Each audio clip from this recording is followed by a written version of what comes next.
For 40 years, the case sat in a filing cabinet, forgotten, gathering dust, a mystery that had consumed investigators in 1984 but had long since faded from public memory, an unsolved murder, a family that never got closure, a crime that seemed impossible to solve. But on a Tuesday morning in March 2024, something happened that no one expected. Detective Sarah Morrison, a 19-year veteran of the Portland Police Department, was sitting at her desk reviewing cold cases. It was a task she volunteered for, not because it was required, but because she couldn't let go. There was something about unsolved murders that haunted her, something about victims who had never received justice that kept her awake at night. She was looking at a file, a thick file yellow with age. The case of Margaret Chen, murdered on July 3rd, 1984. 40 years ago, a woman in her 40s, killed in her home while her family was away. No obvious motive, no clear suspects, no arrest, no trial, no closure. Margaret Chen had simply been a woman who was murdered and then forgotten. But as Detective Morrison read through the file that morning, something caught her eye. A detail, a small detail that had been overlooked 4 decades ago. A detail that most detectives wouldn't have noticed. A detail that everyone else had probably missed. That detail would change everything. This is a story of a cold case that defied solution for 4 decades. This is a story of a detective who refused to give up. And this is the story of what one woman found that finally brought a killer to justice. 40 years after the crime was committed, Margaret Chen was 43 years old. She was a librarian at the Portland Public Library. She was married to Thomas Chen, a successful accountant. They had 2 children, Michael, who was 19, and Lisa, who was 17. The Chen family lived in a nice neighborhood in southwest Portland, a quiet street, homes with yards. The kind of place where people knew their neighbors. The kind of place where violent crimes didn't happen. But on July 3rd, 1984, violent crime came to the Chen household. It was a Tuesday morning. Thomas Chen had gone to work. Michael was at his summer job. Lisa was at a friend's house. Margaret was home alone.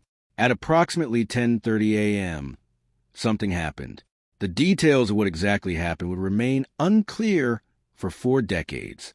A neighbor, Dorothy Wells, heard something she described as a commotion, raised voices, something being knocked over. It lasted maybe 30 seconds. Then silence. Dorothy Wells wasn't sure what she had heard. She thought about checking on her neighbor, but she also didn't want to intrude. Margaret probably would have said everything was fine. So Dorothy Wells did nothing. At 2:15 p.m., Thomas Chen came home from work for lunch. He had a meeting at 3 p.m., so he only had time for a quick meal. He called for Margaret as he walked in. No answer. He walked upstairs. He found her in the bedroom. She was on the floor. She had been stabbed multiple times. The medical examiner would later determine that she had been stabbed 23 times. The wounds were concentrated on her chest, abdomen, and back. She had been dead for approximately 4 hours. Thomas Chen's scream could be heard throughout the neighborhood. The police arrived at 2:23 p.m.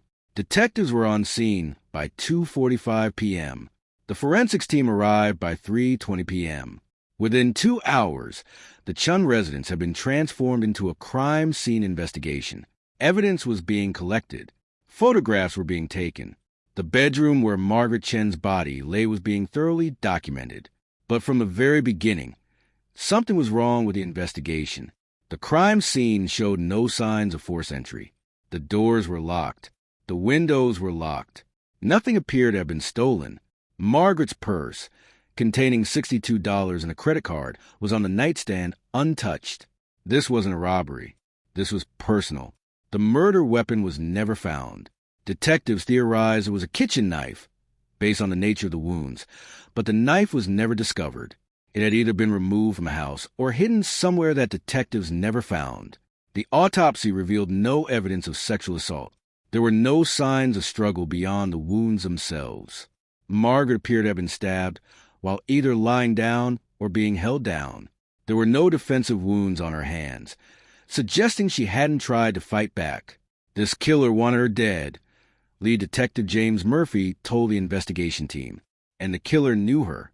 This was someone she felt safe enough to let into her home. The investigation focused on people close to Margaret, her husband, Thomas, her children, Michael and Lisa, her co-workers at the library, her friends. Everyone who had a connection to Margaret Chen was interviewed. Thomas Chen was devastated. He had loved his wife. The investigators believed him. He had an alibi. He was at work. Multiple co-workers confirmed his presence. Michael and Lisa were traumatized. They had lost their mother. Neither of them had any apparent motive to harm her. Both had alibis. Co-workers said Margaret was well-liked. They knew of no conflicts, no enemies, no reasons anyone would want her dead. Friends said the same thing. Margaret was a gentle person, quiet, kind, not the type of person to generate the kind of rage that would lead to 23 stab wounds. Days passed. A week passed. A month passed. The investigation went nowhere. By the end of August 1984, the case had gone cold. By the end of 1984, it was essentially closed. Margaret Chen's murder had become an unsolved case, a mystery, a file that would be pulled out occasionally when someone had a theory or a new lead, but mostly a case that would sit forgotten in the archives, and it would remain forgotten for the next 40 years. Over the decades, the case was occasionally revisited. Every few years, someone would review it. Someone would wonder if new technology could provide answers. Someone would hope that something had been missed. But nothing was ever found. The DNA technology that emerged in the 1990s was applied to the evidence from the case, but there was no DNA profile from a suspect to compare it to. The DNA found at the scene was consistent with multiple contributors, Margaret's DNA, and possibly that of a killer or killers. But without a suspect, the DNA was useless. In 2004, 20 years after the murder, the case file was reviewed again. Detective James Murphy, the original lead investigator, had retired. No one on the force had been closely connected to the case for years. It was just a file, just a mystery. By 2014, 30 years after the murder, the case was essentially forgotten. Margaret Chen's family still thought about her. Thomas Chen had died in 2006 without ever knowing who had murdered his wife. Michael and Lisa had moved on with their lives, but the absence of closure was always there, a weight they carried. Public interest in the case had faded. There were no new leads. There were no new suspects. The case was simply cold. Dead, you might say, just like Margaret. But in 2024, 40 years after Margaret Chen's murder, something changed. Detective Sarah Morrison was reviewing unsolved murders from the 1980s. She was looking for patterns. She was looking for details that might have been missed. She was looking for anything that might provide a new angle. And as she read through the Margaret Chen file, something caught her eye. Sarah Morrison had been with the Portland Police Department for 19 years. She had worked homicides for 12 of those years. She had solved 37 murders. She was good at her job, methodical, thorough, patient, someone who understood that solving murders was about paying attention to details that others overlooked. In 2023, she had requested a transfer to the cold case unit. She was tired of the constant rush of new cases. She wanted time to think, time to analyze, time to really dig into mysteries that had defied solution. Her lieutenant had initially resisted the transfer. Sarah was too valuable in homicides. They needed her on active cases. But Sarah was persistent. She believed that cold cases deserved the same attention as new cases. She believed that victims who had been waiting 40 years for justice deserved someone to fight for them. Eventually, her lieutenant agreed. Sarah was transferred to the cold case unit, and she immediately began reviewing files. The Chen case was one of the first she pulled. Sarah read through the file carefully. She read the original investigation notes. She read the autopsy report. She read the interviews with suspects and witnesses. She reviewed the evidence list. She looked at the photographs of the crime scene. And on her second read-through, she noticed something. In the original investigation, a neighbor had reported hearing a commotion at approximately 10:30 a.m. on the day of the murder. Raised voices. The neighbor, Dorothy Wells, had not investigated. She had simply heard something and then heard nothing. Dorothy Wells had been interviewed at the time, and she had described the sounds. But the original investigators had not pursued this lead aggressively. Why? Because they had initially focused on people close to Margaret, family, friends, co-workers. The idea that a stranger had come to the house and committed murder had been largely dismissed. But what if Dorothy Wells had been right? What if someone had come to the house that morning? What if there had been an argument? What if that argument had escalated into violence? Sarah dug deeper into Dorothy Wells' original interview. Dorothy had described hearing two people talking loudly. That was crucial. Dorothy had heard two people, not Margaret and an unknown intruder. Two people, but the investigators had never identified who the second person was. Why did they dismiss this? Sarah wondered, reading through the old case notes. Why didn't they pursue this angle more aggressively? Looking at the date of the original investigation, she understood. It was 1984. Forensic science was still in its infancy. DNA profiling didn't exist yet. They were working with the tools they had: witness statements, physical evidence, interviews. And sometimes, with those limited tools, investigators made assumptions that prevented them from seeing the real truth. Sarah began to formulate a theory. What if Margaret had known her killer? What if the killer had been someone who came to visit her that morning? Someone she invited in? Someone she felt safe around? If that was the case, then the investigators had probably already interviewed the killer. The killer would have been among the people they questioned. Sarah went back through the interviews. She read through them carefully, looking for inconsistencies, looking for lies, looking for anything that might indicate that the person being interviewed knew more than they were saying. And there it was. In the interview with Margaret's brother-in-law, David Chen, Thomas Chen's younger brother, there was a detail that had been noted but never followed up on. David had said he was home that morning, home alone. He had been sick, he said. He had called in to work. He had spent the morning in bed. But then, buried deep in the interview notes, there was an observation by the original investigator. Subject appears nervous, sweating, evasive when asked about his whereabouts. That was it. Just a note, an observation that the investigator had made, but apparently had not pursued. Sarah pulled David Chen's file. She wanted to know more about him. She wanted to understand who he was.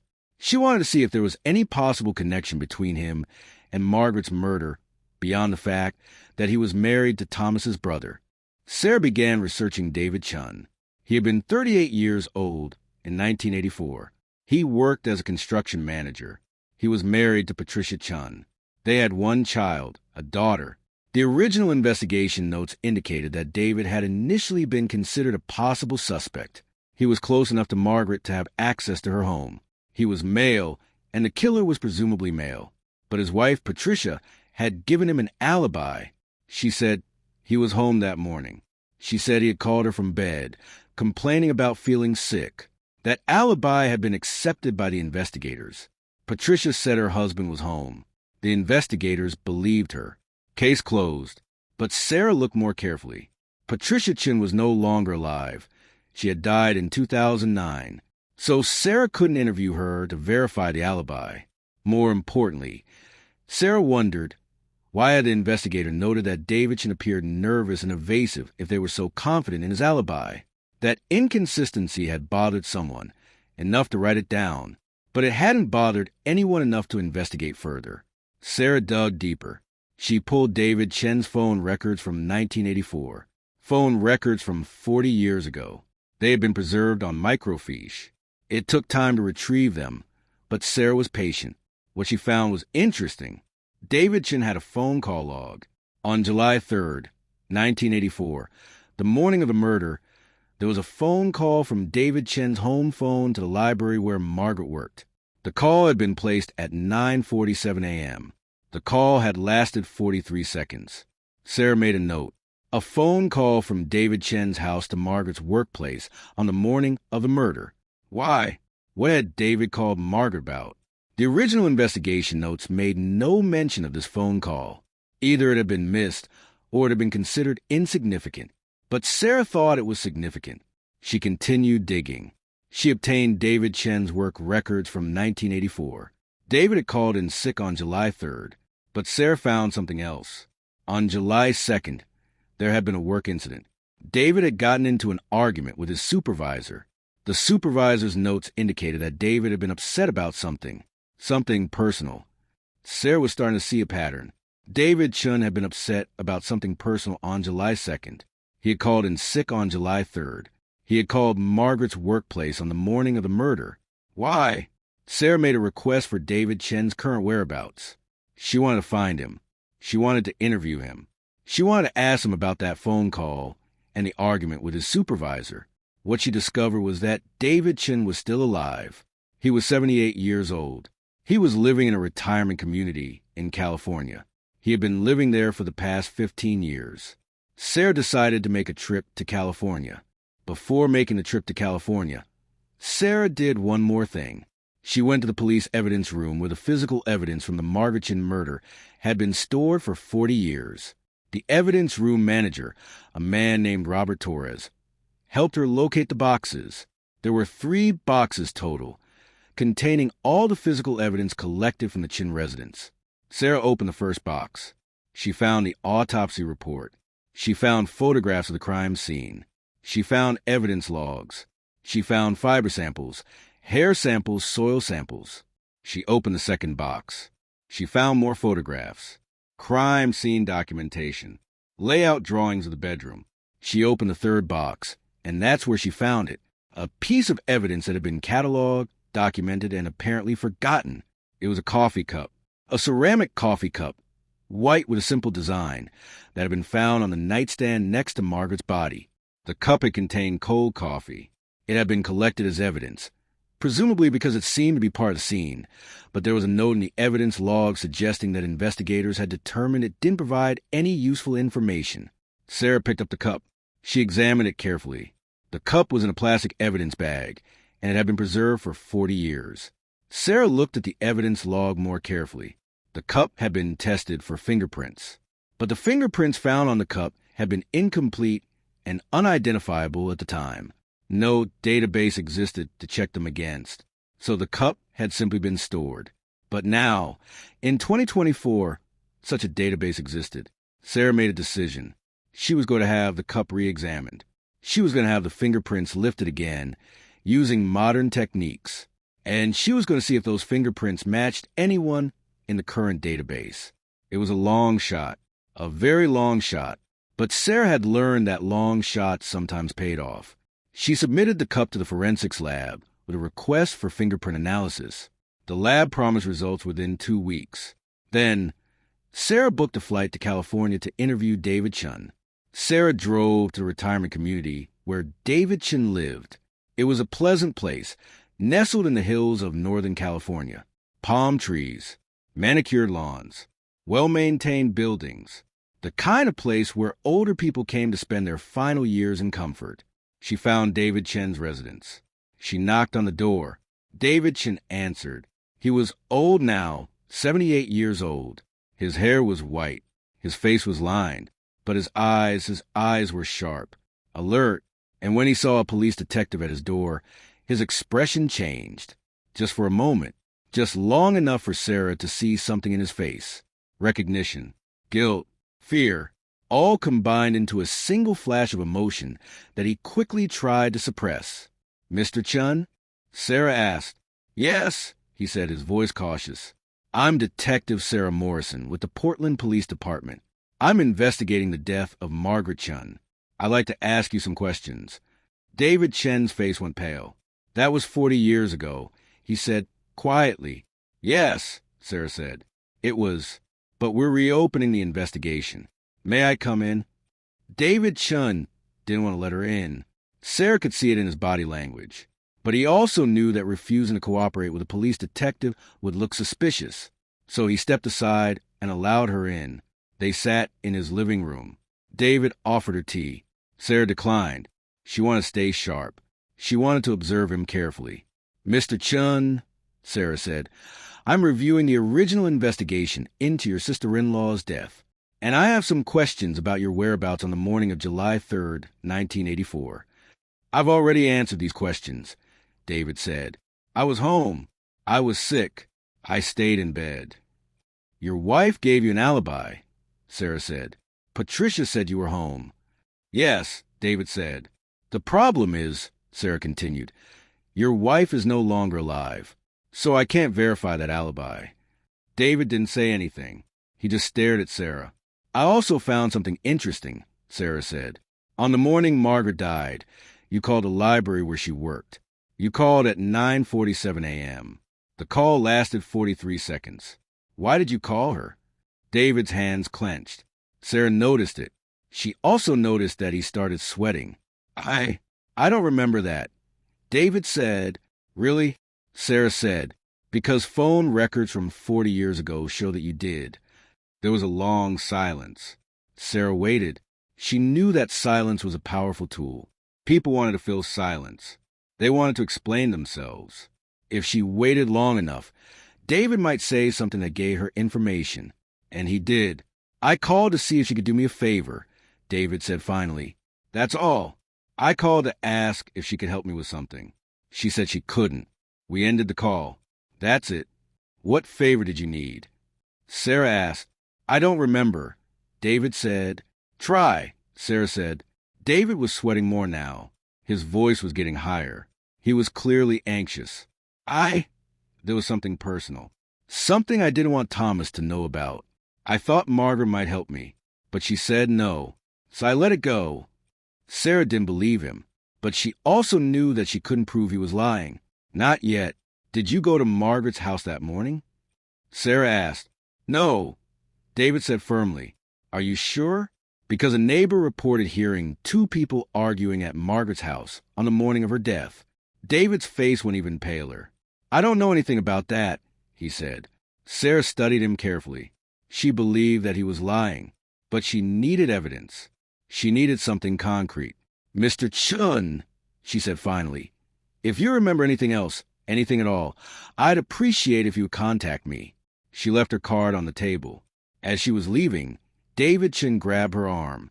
Detective, he said, his voice shaking, if I tell you something I kept secret for 40 years, would that help your investigation? Sarah's heart raced. That depends on what you tell me, she said. I wasn't home that morning, David said quietly. My wife lied for me. She said I was home, but I wasn't. I left early. I went to Margaret's house. Sarah waited. We had a conversation. David continued. Margaret and I. It wasn't an argument exactly, but it was intense. There was something I needed to tell her. Something Thomas needed to know, but didn't. Margaret got upset. She told me to leave. I left, and that was the last time I ever saw her alive. What was the thing you needed to tell Thomas? Sarah asked. David took a long time before answering. That's personal, he said finally. It doesn't matter anymore. It has nothing to do with Margaret's death. Let me decide what matters, Sarah said. David looked at her for a long moment. I was having an affair, he said, with a man. Thomas didn't know. No one knew except Margaret.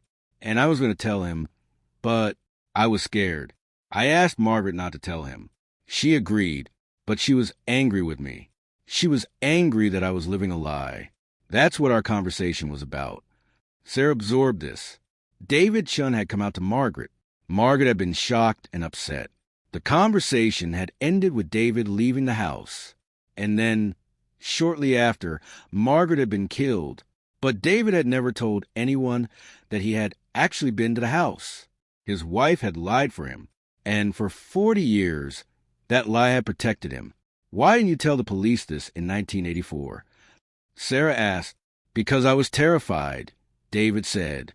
Terrified that if I admitted I'd been there, I would be arrested. Terrified that coming out would destroy my marriage, my career, everything. I was 40 years younger, and I was completely unprepared to handle the situation. So I let my wife lie for me. Did you kill Margaret? Sarah asked directly. No, David said, and Sarah believed him. His voice was steady. His eyes met hers. He was telling the truth about this. At least, I left her house alive. I drove home. I told Patricia that I'd been out. I told her to say I'd been home all along. She was afraid of losing me. So she lied.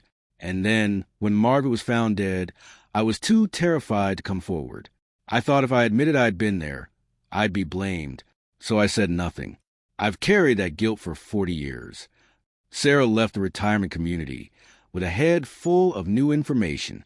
David Chen had been to Margaret's house on the morning she died. David Chen had argued with Margaret, but David Chen had left her alive. That didn't make David the killer. But it did raise a question. If David had left her alive at approximately 10:30 a.m., who had killed her in the hours that followed? 2 weeks after her trip to California, Sarah received a call from the forensics lab. The fingerprints on the coffee cup had been successfully lifted and enhanced using modern techniques. The prints had been run through the FBI's fingerprint database. They had found a match. The fingerprints on the coffee cup belonged to Robert Wells, the son of Dorothy Wells, the neighbor who had heard the commotion on the morning of Margaret's death. Sarah's mind raced. Robert Wells. She remembered the name from the original investigation notes. Robert Wells had been Dorothy's son. He had been 23 years old in 1984. He had been working construction at the time, the same job David Chen had. In fact, according to the original investigation notes, Robert Wells and David Chen worked for the same construction company. They knew each other. Sarah pulled Robert Wells' file. She wanted to know everything about him. What she found was shocking. Robert Wells had a history. Not a long criminal history, but significant nonetheless. In 1986, 2 years after Margaret Chen's death, Robert Wells had been arrested for assault. He had attacked a woman in the parking lot of a grocery store. The case had gone to trial. The woman had refused to testify, claiming that she didn't want to pursue charges. Robert Wells had been released. In 1989, he had been arrested again. Another assault. Again, the victim had refused to testify. In 1993, he had been arrested for domestic violence. This time, his wife had testified against him. He had spent 18 months in prison. After his release in 1994, Robert Wells had moved to another state. He had stayed off the grid mostly, but there were a few more incidents. An arrest for drunk and disorderly conduct in 1998. An arrest for attempted theft in 2005. By 2024, Robert Wells was 62 years old. He was living in Portland. He worked as a security guard. Sarah pulled his current address. She wanted to bring him in for questioning, but first, she needed to understand what the fingerprints on the coffee cup meant.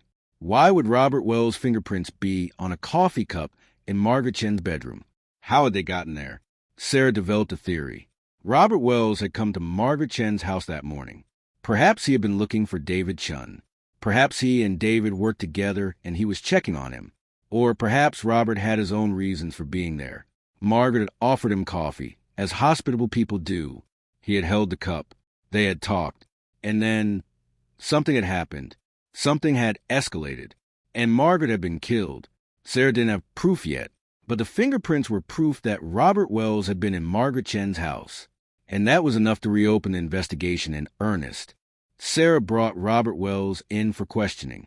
It was April 2024, 40 years after Margaret Chen's death. Robert Wells came voluntarily. He was curious. He had no idea that the police had found his fingerprints on evidence from the murder. In the interrogation room, Detective Sarah Morrison laid out what she knew. "Your fingerprints are on a coffee cup found at the scene of Margaret Chen's death," Sarah said. "A crime that occurred on July 3rd, 1984. Robert Wells' face went completely white. That's not possible," he said. "It is possible," Sarah said. "Modern fingerprint analysis has proven that you were in Margaret Chen's bedroom on the day she was murdered."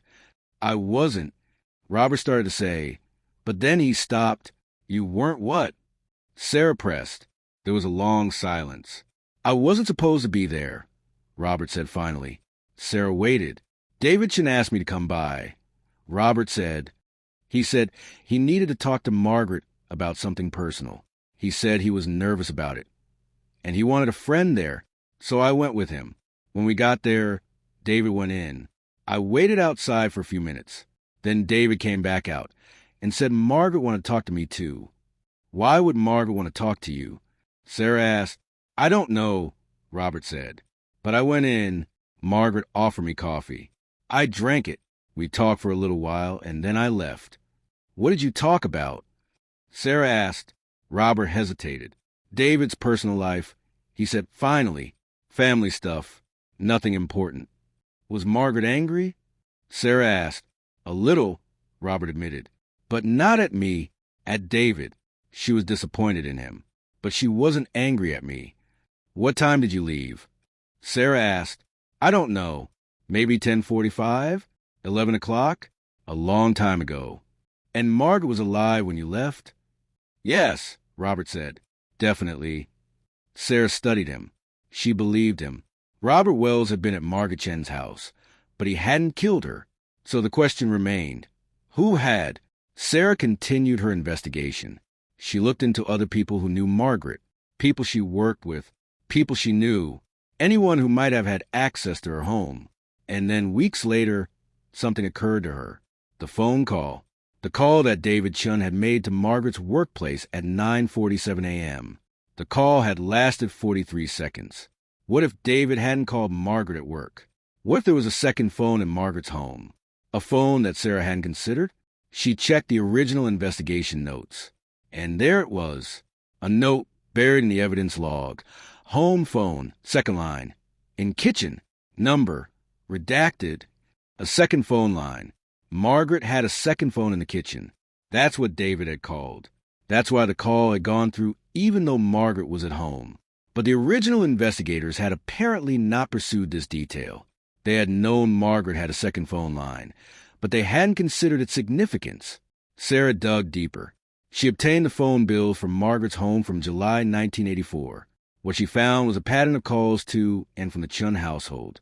There were calls between the main phone line and the second phone line, calls made within the same house, which suggested that Margaret or someone else in the home had been using both phones simultaneously. But more interestingly, there were calls from a third party, calls to the second line from another number, a number that Sarah traced to a business phone. The business was a hotel, the Riverside Inn, located in Portland. Sarah dug into the Riverside Inn. It had been in business in 1984, but it closed down in 1997. The owner had retired, but Sarah managed to track down the owner.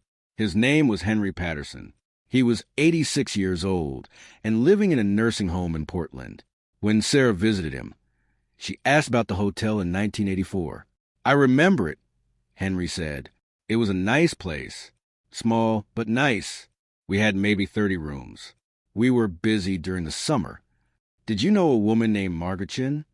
Sarah asked, showing him a photograph from 1984. Henry looked at the photograph carefully. "No," he said, "I don't think so. But that doesn't mean she never stayed with us. We had hundreds of guests."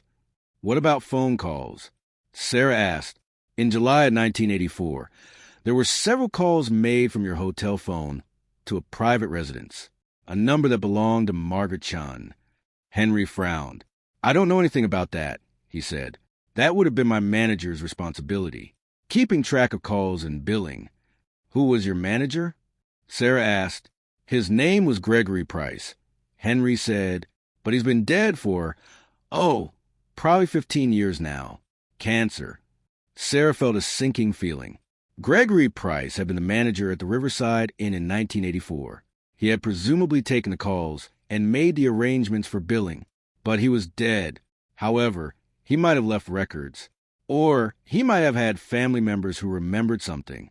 Sarah tracked down Gregory Price's surviving family. His sister, Margaret Price, was still alive. She was 81 years old. When Sarah met with her, she brought a photograph of the Riverside Inn from 1984. "Do you recognize this?" Sarah asked. "Of course," Margaret said. "My brother worked there for many years." "In the summer of 1984, Sarah said, your brother may have been involved in a situation related to a woman named Margaret Chen. Do you remember him mentioning anything unusual?" Margaret Price looked thoughtful. "I don't recall him mentioning anyone by that name," she said. "But I do remember him mentioning something to my mother around that time. He said he had gotten into a situation with a guest that he wasn't comfortable with. He wouldn't give details, but he seemed upset. Do you remember anything else?" Sarah asked. "Just that it had something to do with an affair," Margaret said. "Gregory mentioned something about someone having an affair, and he didn't feel right about helping them hide it." Sarah's mind was racing. Gregory Price had been helping someone hide an affair. The phone calls from the hotel to Margaret Chen's house. Were they related to an affair? But whose affair? Sarah obtained a guest register from the Riverside Inn for July 1984. The register was old, handwritten, and faded, but it was still legible.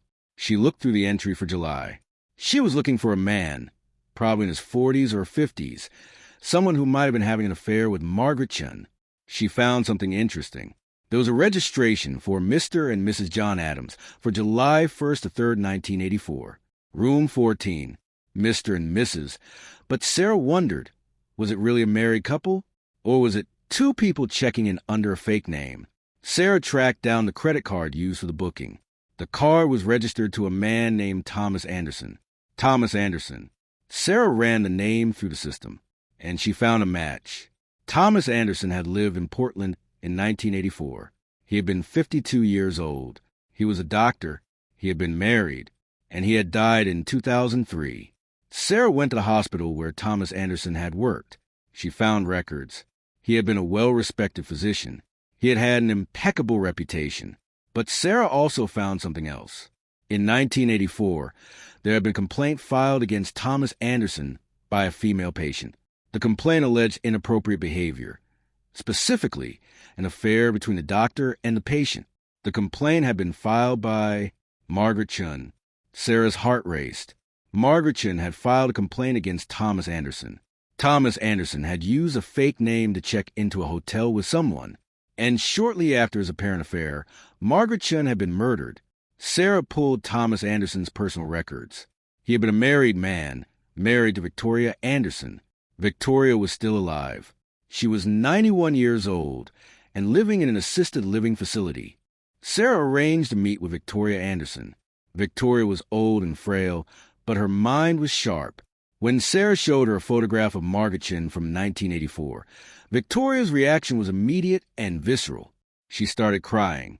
"I haven't thought about that woman in 40 years, Victoria said, "but I've never forgotten her." "What was your relationship with Margaret Chen?" Sarah asked gently. Victoria took a long time before answering. "She was my husband's lover," Victoria said finally. "My husband was a doctor. He was unfaithful to me. For years, he was unfaithful. And one of his affairs was with this woman, Margaret Chen. She was younger than me. She was beautiful. And my husband was infatuated with her." "How did you know about the affair?" Sarah asked. "Because Margaret Chen came to see me," Victoria said. "It was in July of 1984. She came to my house. She told me about the affair. She told me that she wanted it to stop. She said she felt terrible about what she was doing. She said she wanted to confess to her husband." "What did you do?" Sarah asked. Victoria closed her eyes. "I was furious," she said. "Not at Margaret, at my husband, but also I was frightened. I was afraid that if Margaret told her husband, my marriage would be destroyed. My husband would leave me. I would lose everything." "What happened after Margaret came to see you?" Sarah asked. "I don't know," Victoria said. "I told Margaret to leave my house. I told her I didn't want to hear any more. And then, a few days later, I heard on the news that she had been murdered. Did you suspect your husband?" Sarah asked. Victoria looked at Sarah with ancient, tired eyes. "I did," she said. "I suspected him, but I had no proof, and I was ashamed. I was ashamed of what my husband had done. I was ashamed of my own anger toward Margaret. So I said nothing. I let my suspicions die with me." Sarah leaned forward. "Mrs. Anderson, I need you to tell me. Do you think your husband murdered Margaret Chen?" Victoria was silent for a long time. "Yes," she said finally. "I think he did. Not because I have evidence, but because I knew him. I knew what he was capable of when he was angry, and I believe he killed her." "Why didn't you go to the police?" Sarah asked. "Because I was afraid," Victoria said simply. "Afraid of destroying my marriage. Afraid of the scandal. Afraid of so many things. I was a coward." Sarah's investigation had led to a dead end. Literally, Thomas Anderson, the man Sarah believed had murdered Margaret Chen, had died in 2003. He had been dead for 21 years. He could not be prosecuted. He could not be interrogated. He could not stand trial. But Sarah wanted to close this case. She wanted to officially state that Thomas Anderson was Margaret Chen's killer, even if he could never be prosecuted. She continued her investigation to solidify the case. She pulled Thomas Anderson's medical records from 1984. She found notes indicating that he had been seeing a therapist, notes that, in some cases, references anger issues. She obtained phone records from 1984. She found calls between Thomas Anderson's office phone and Margaret Chen's home phone during times when Margaret's husband and children were away. She interviewed people who had known Thomas Anderson. Several people mentioned his volatile temperament. Several people mentioned that he had been known to pursue affairs, but with a level of obsession that was concerning. One person, a colleague from the hospital, remembered something specific. In July of 1984, the colleague said, Thomas came to work looking terrible. He looked like he hadn't slept. He was disheveled. His usual composure was completely gone. When I asked him what was wrong, he said something about a situation that had spiraled out of control. He wouldn't elaborate, and then, a few days later, he seemed to recover. He went back to his normal self.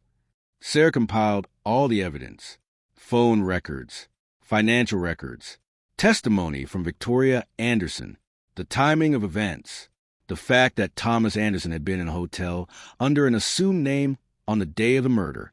All of it pointed to Thomas Anderson. Sarah prepared a report for the district attorney. She outlined her findings. She presented the evidence. The district attorney reviewed the case. This is circumstantial, the DA said, but it's compelling.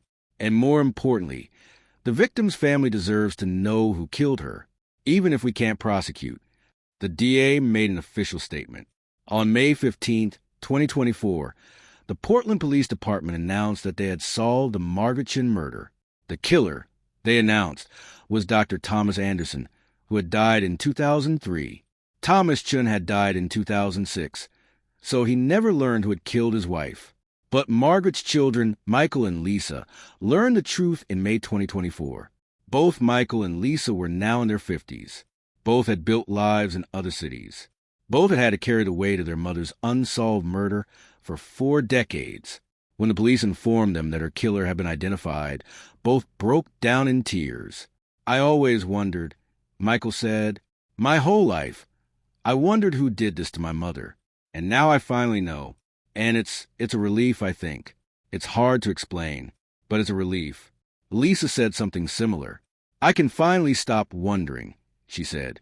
I can finally accept that she's gone, that she died at the hands of someone specific, someone who has already paid the price of death. I can finally begin to heal. The family requested a memorial service for Margaret. It was held on June 1st, 2024.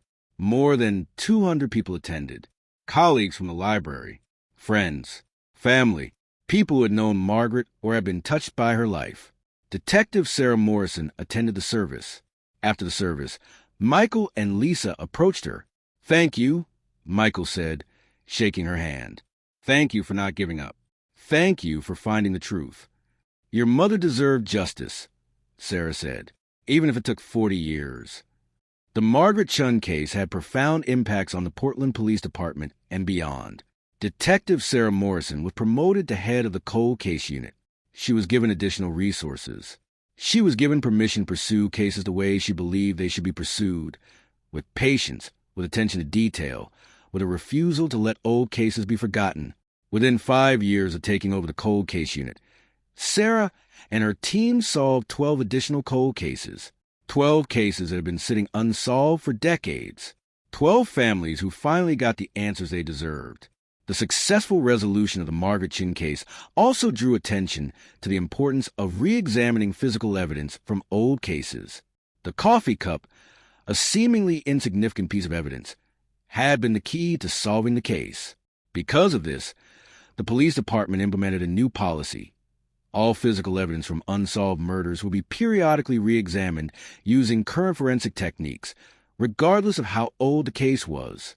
This policy led to the solving of 4 additional cases within the first decade of its implementation. The Margaret Chen case also highlighted the importance of pursuing seemingly minor leads. The phone call from David Chen to Margaret's home. The neighbor's observation of hearing 2 people arguing. The coffee cup on the nightstand. None of these details seem significant when viewed in isolation, but when viewed together, they told a story.